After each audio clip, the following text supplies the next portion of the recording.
حضرت جابر بن عبداللہ رضی اللہ تعالیٰ عنہ سے روایت ہے، وہ بیان کرتے ہیں کہ ہم رسول کریم صلی اللہ علیہ وسلم کے ساتھ ایک غزوے پر نکلے۔ فرماتے ہیں حضرت جابر بن عبداللہ کہ ہم راستے سے جا رہے تھے کہ ایک وادی میں پہنچے تو ایک بدو عورت جو ہے نا وہ رسول کریم صلی اللہ علیہ وسلم کے پاس آئی۔ اس کے ساتھ ایک اس کا جوان بیٹا تھا جس کا ذہنی توازن ٹھیک نہیں تھا۔ تو وہ عورت آ کر کہنے لگی، اے اللہ کے رسول صلی اللہ علیہ وسلم، میں شیطان سے عاجز ہوں، یعنی شیطان کی وجہ سے میرے بیٹے کا ذہنی توازن جو ہے یہ خراب ہو چکا ہے۔ رسول کریم صلی اللہ علیہ وسلم نے فرمایا، اسے میرے قریب کرو۔ عورت نے اسے قریب کیا۔ آپ علیہ الصلوۃ والسلام نے فرمایا، اس کا منہ کھولو۔ اس نے منہ کھولا تو رسول کریم صلی اللہ علیہ وسلم نے اس کے منہ میں اپنا لعاب مبارک ڈالا۔ لعاب مبارک ڈالنے کے بعد رسول کریم صلی اللہ علیہ وسلم نے فرمایا، اللہ کے دشمن، تو ذلیل اور خوار ہو، اس لڑکے کو کیوں تکلیف دے رہا ہے؟ میں اللہ کا رسول ہوں۔ آپ نے اس طرح 3 مرتبہ کہا۔ ایک روایت میں آتا ہے رسول کریم صلی اللہ علیہ وسلم نے فرمایا، نکل جا اس کے جسم سے، میں اللہ کا رسول ہوں، تم کیوں اسے تنگ کر رہے ہو، کیوں اسے اذیت دے رہے ہو؟ پھر رسول کریم صلی اللہ علیہ وسلم نے جب یہ 3 مرتبہ کہا کہ نکل جاؤ، تو رسول کریم صلی اللہ علیہ وسلم نے اس عورت کو کہا کہ اپنے بیٹے کو لے جاؤ، اب اس پر اثر نہیں باقی رہا، یعنی اب اس کے اندر شیطان نہیں باقی رہا۔ تو اس حدیث سے پتہ چلتا ہے جو شیطان ہے یہ انسان کو طرح طرح کی تکلیفوں میں مبتلا کر سکتے۔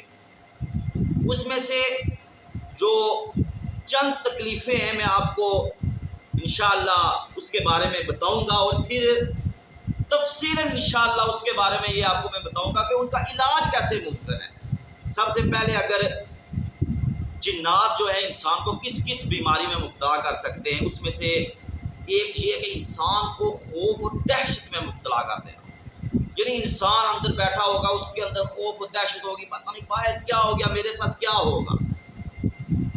راستے سے جاتے ہوئے اس پر ہر وقت خوف طاری رہنا۔ ایک تو اس پر یہ مرض مبتلا ہو جاتا ہے، اس کے بعد نفسیاتی مریض ہو جاتا ہے، جیسے پاگل پن، بے چینی، مرگی کا دورہ، ایسے مختلف جو بیماریاں جو ہیں جنات کی وجہ سے انسان کو لگ سکتی ہیں۔ یعنی ڈاکٹر علاج کر دیتے ہیں اس بندے کو کہ ہمارے بس کی بات نہیں، وہ جنات اس انسان پر اپنا کنٹرول کر لیتے ہیں اور اس کو ایسی بیماریوں میں مبتلا کر دیتے ہیں۔ اس کے بعد انسان وسوسے آنا، شخصیت میں خلل واقع ہو جانا، یہ بھی ایک جنات کی وجہ سے ہے۔ اس کے بعد اعضاء انسان کے جو ہے نا وہ یعنی کام کرنا چھوڑ دیں،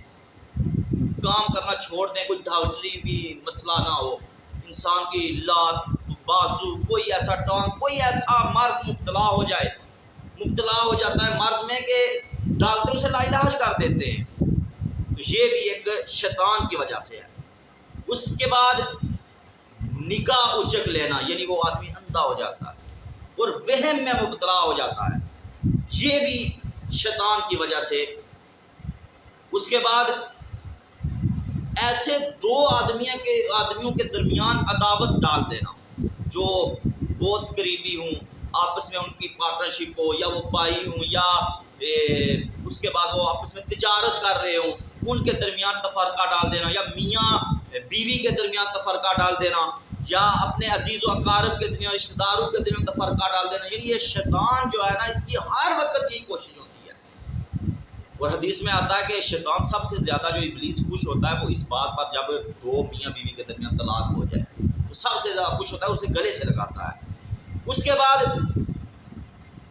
یہ نسوانی مرض جیسے بانچ پان، خون رسنا، ماہواری کا آگے پیچھے ہو جانا، کبھی جلدی کبھی لیٹ، اور یہ جو ہے نا ایسی بیماریاں، سوزش، جلن، ان امراض میں مبتلا کر دینا۔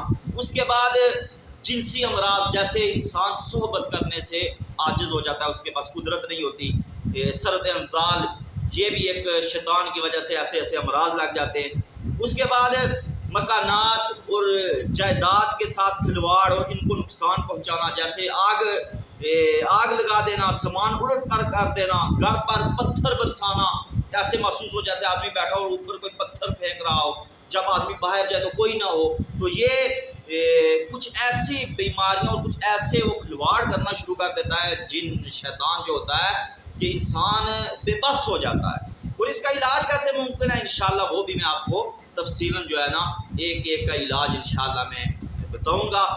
ٹائم کی قلت کی وجہ سے انشاءاللہ آج اتنا، انشاءاللہ اگلے درس میں انشاءاللہ میں آپ کو ان کا علاج بھی بتاؤں گا۔ اللہ سے دعا ہے اللہ ہمیں شیطان شریر سے ہمیں محفوظ رکھے، آمین۔